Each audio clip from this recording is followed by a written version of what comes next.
Family, नमस्कार. मी आहे Raveena house life या चॅनलवर तुमचं खूप मनापासून स्वागत आहे. तर आता पुन्हा एकदा खूप महिन्यानंतर मी हा व्हिडिओ शूट करते आहे, कारण की खूप दिवस झाले असा लॉंग व्हिडिओ माझा काही आला नाही आहे.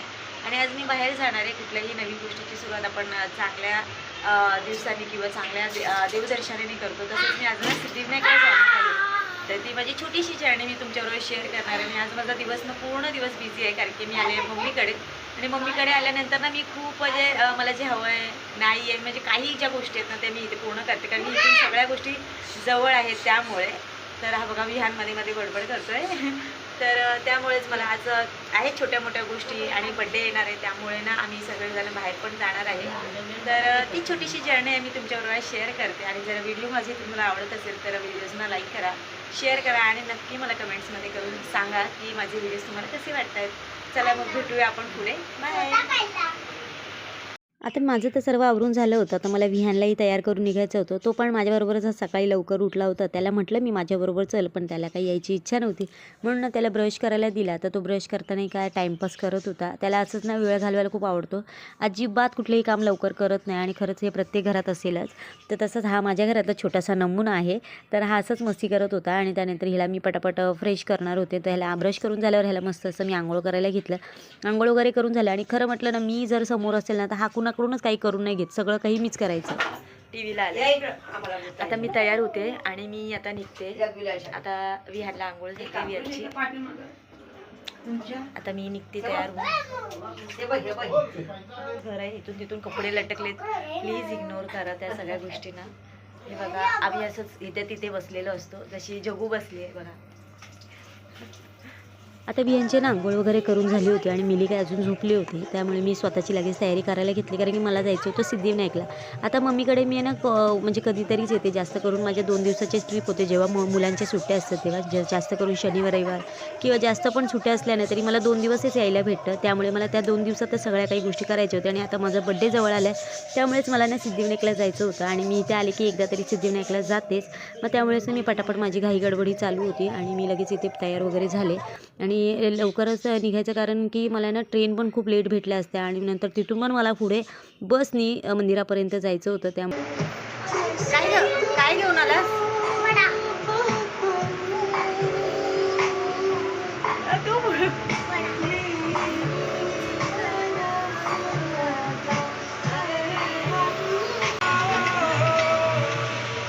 चला आता मी जाऊन येते. तिथं घरी बस. मी सिद्धिविनायकला जाते. तिथे गर्दी असणार खूप. आणि मासी चालली फिश आणायला. फिश बघायला. फिश आणल्या ना तर ती फिश टँक आणायला चालले. Bye bye. आता इथे मिलीही उठली होती. तिला म्हटलं मी माझ्याबरोबर चल तू पण सिद्धिविनायकला, पण ती बोलली नाही मम्मा तू जाऊ नये, कारण की तिथे इतकी गर्दी असते ना. तुम्ही कंटाळे, कारण की मी आधी पण मुलांना घेऊन गेले होते, कारण की मी 1 दिवसासाठीच येते किंवा 2 दिवसासाठी. त्यात पण मुलांना इथे मंदिर म्हणा किंवा काही देवदर्शन म्हणा त्याच्यात फिरवत असते, कारण की घरी एकदा गेलो ना की मुलांची शाळा आणि घर त्याच्यातच ते खूप बोर होतात. त्यामुळे मी इथे मम्मीकडे आले ना की त्यांना असं मंदिरात वगैरे घेऊन जाते. पण मिलीला काही माझ्याबरोबर यायचं नव्हतं. ती बोली मम्मा तू जा एकटीच, काय ते दर्शन करून ये. आणि मी राणी आणि जगूला पण विचारलं नाही, कारण की कसं त्या दोघी नेहमी ह्याच रूटने या लाईनीने प्रवास करत असतात, त्यांना कामाला जायचं असतं. त्यामुळे मी त्यांनाही विचारलं नाही. मिली 1 दिवस भेटला आराम करायला तर आराम करू दे. त्यानंतर मग मी लगेच इथे ना ट्रेन पकडली. आपली ट्रेन पण होती, थोडी उशिरा होती, पण बहुतेक एवढी गर्दी नव्हती, कारण की थोडा वेळ गेला होता. सकाळी मॉर्निंगलाच काही ती गर्दी असते. आता वाजले होते मला निघेपर्यंत कुठे ना 10:30 वाजले होते मला निघेपर्यंत. त्यामुळे एवढी काही मला गर्दी भेटली नाही. पण जेव्हा मॉर्निंगची कामं असतात ना सर्वांची 8-9 त्या टायमाला खूप बहुतेक गर्दी असते सेंट्रल लाईनला. त्यानंतर बघा इथे मी ना दादर स्टेशनला आले. गर्दी पण होती, पण ठीक आहे.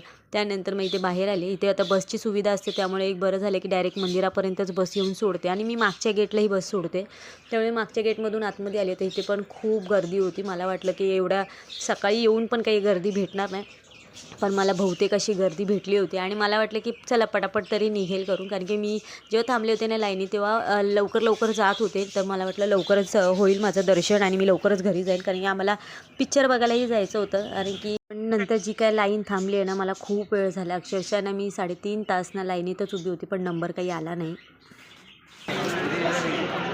नंतर खूप वेळानंतर कुठे जाऊन ना माझा नंबर आला. म्हणजेच ना अक्षरशः कसं पुढच्या गेटपासून पण लाईन होती, मागच्या गेटमध्येही लाईन होती. त्यामुळे ना थोडे इकडचे किंवा आणि थोडे नंतर त्या गेटचे असे करून सोडत होते. त्यामुळे काही वेळा त्यांना थांबावं लागलं, काही वेळा आम्हाला थांबावं लागलं, असं होत होतं. पण शेवटी बाबा दर्शन झालं बाप्पाचं आणि त्यानंतर रिलॅक्स होऊन ना परत कुठेतरी घरी यायला निघाले. थोडीशी नाही, खूप जास्तच माझी त्या दिवशी धावपळ झाली होती, कारण की आम्हाला मूव्हीला जायचं जसं मी सांगितलं होतं. आणि थिएटरला मी खूप वर्षानंतर जात होती. ॲक्च्युली 7 वर्षानंतर जात होती. मिली जेव्हा 3 वर्षाची होती ना, तेव्हा मी थिएटरला गेले होते आणि त्यावेळी आम्ही मराठी मूव्ही बघितली होती नाळ. त्यानंतर मला जाताच नाही आलं, कारण की कसं लहान मुलं थिएटरमध्ये जास्त वेळ राहत नाही. त्यामुळे मला थिएटरला कधी जाण्याचा चान्सच भेटला नाही. आणि कधी थिएटरला आणि जरी जाणार कुठेतरी मिलीला कुठे सोडणार हा मेन प्रश्न होता.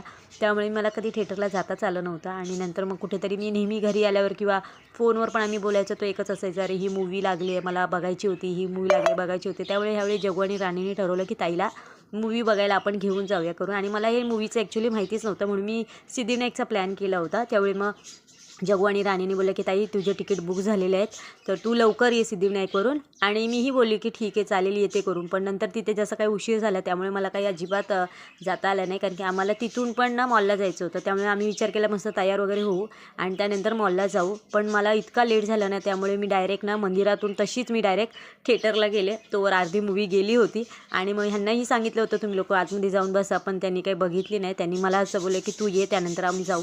त्यानंतर मग कुठं जाऊन बाबा अर्धी तर अर्धी, पण थिएटरचा एक एक्सपिरियन्स एवढ्या वर्षानंतरचा जो आनंद होता ना, तो माझ्या चेहऱ्यावर होता. पण ते होतं ना, ते मला एक्सप्रेस करता आले, कारण की काळोखामध्ये काही माझे व्हिडिओ किंवा लाईट नव्हती, त्यामुळे माझा चेहरा दाखवण्यासारखा नव्हता तुम्हाला. पण मला खरंच खूप बरं वाटलं होतं, कारण की इतक्या वर्षानंतर मी थिएटरला आले होते ते. कारण की एक बोलता ना, एक रिलॅक्स, एक आपला आनंद असतो, एक स्वतःसाठी काहीतरी केल्याचा आनंद, ते तसं होतं ते. पण मला खरंच थँक्स बोलायला पाहिजे माझ्या बहिणींना, की त्यांनी माझी एक छोटीशी गोष्ट जी मी सारखी बोलत होती, पण ती माझी एक विश पूर्ण केली माझ्या बड्डेच्या आधीच. आणि त्यानंतर मग आम्ही कुठेतरी घरी गेलो, मी फ्रेश झाले आणि त्यानंतर मग आम्ही मॉलला आलो. आणि मॉलची पार्टी मला द्यायची होती, कारण की कसं त्यांनी माझ्यासाठी एवढं केलं तर मलाही त्यांना काहीतरी द्यायचंच होतं. त्यांनी मला सांगितलं नाही, आम्ही नेहमी हॉटेलला जातो, जेवतो थोडंसं आणि त्यानंतर घरी येतो. पण यावेळी मी विचार केला की मम्मी कधीच ना मॉलला गेली नव्हती. त्या मॉलचं नाव तिने खूप ऐकलं होतं, काय आहे मॉलला, काय आहे पिझ्झा, काय आहे हे. त्यावेळी मी चला बाबा ह्यावेळी माझ्या बड्डेची पार्टी ना मी अशी देते की जे त्यांना आवडेल. म्हणून ह्यावेळी मम्मीची इच्छा होती, तिने कधी ती गोष्ट बघितली नाही, त्यामुळे मला तिला ती दाखवायची होती. म्हणून मी तिला मॉलला घेऊन गेलो. आम्ही जरा खेळलो, फिरलो वगैरे आणि त्यानंतर मग घरी आलो. घरी येऊन फ्रेश होऊन बसलेच होते, तेवढ्यात जग्गू आणि राणी एक सरप्राईज केक घेऊन आले माझ्यासाठी. मी त्यांना म्हटलं पण माझा बड्डे अजून खूप टाईम आहे. तो बोलतो ताई तू बड्डेपर्यंत तर इथे नसणार ना, तोपर्यंत तू घरी असशील, मग आम्ही बड्डे कसा करणार तुझा. त्यामुळे त्यांनी दोघींनी आपापले ना, म्हणजे एक मम्मा म्हणजे मुलांकडून आणि एक त्यांच्याकडून असे मला 2 केक दिले. त्यानंतर मग आम्ही आणि केक कटिंग करणारच होते, पण त्याआधी विहान थोडा रागवला होता, कारण की जग्गू आहे ना त्याला थोडीशी सतवत होती. म्हणजे चांगला पण बोलला तरी त्याला वाईट वाटत होतं, मग त्यामुळे तो चिडत होता तिच्यावर. त्यामुळे तिने त्याला सॉरी वगैरे पण म्हटलं, पण तरी तो काही मानायला तयार नव्हता. शेवटी बाबा आम्ही कंटाळून मग बड्डे सेलिब्रेट करायचं ठरवलं. आणि 2 केक, मला वाटलं फक्त एकच केक आहे, पण नंतर बघितलं तर 2-2 केक होते. आणि माझ्यासाठी ते पण एक सरप्रायझिंग होतं. मी तर तिला बोलले पण की कशाला 2 आणले, एकच बस झाला असता. तर ती सांगत होती की नाही मुलांकडून आहे, एक आमच्याकडून आहे, काय आमच्याकडून पण पाहिजेच ना केक, असं तसं करून मग नंतर शेवटी बड्डे सेलिब्रेट केला आम्ही. Happy birthday to you. Happy birthday to you. Happy birthday dear Sai. Happy birthday to you. त्यानंतर इथे लगेच केक कटिंग करून घेतला, सर्वांना केक भरवला आणि छान असा बड्डे सेलिब्रेट केला. म्हणजे बड्डे होण्याच्या आधीच बड्डे सेलिब्रेट झाला होता माझा, कारण की मला परत आता दुसऱ्या दिवशी घरी जायचं होतं. मी काही बड्डेच्या दिवशी इथे नव्हते, त्यामुळे त्यांनी माझा मस्त असा बड्डे सेलिब्रेट केला. आणि मला खरंच खूप बरं वाटलं, कारण की एका दिवसातच माझे किती सारे विशेष पूर्ण झाल्या. आणि दुसऱ्या दिवशी मला परत घरी निघायचं होतं.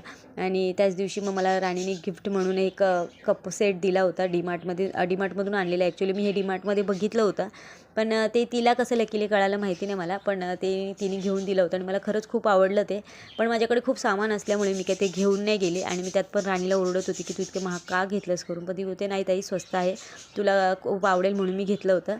तर बघा असा काही माझा ना दिवस होता आणि मला खरंच खूप छान गेला होता माझा दिवस. जर माझा व्हिडिओ तुम्हाला आवडला असेल तर माझ्या व्हिडिओला लाईक करा, शेअर करा आणि सबस्क्राईब करा माझ्या चॅनलला, जेणेकरून माझे छान छान आणि मोठे व्हिडिओज तुम्हाला बघायला भेटतील.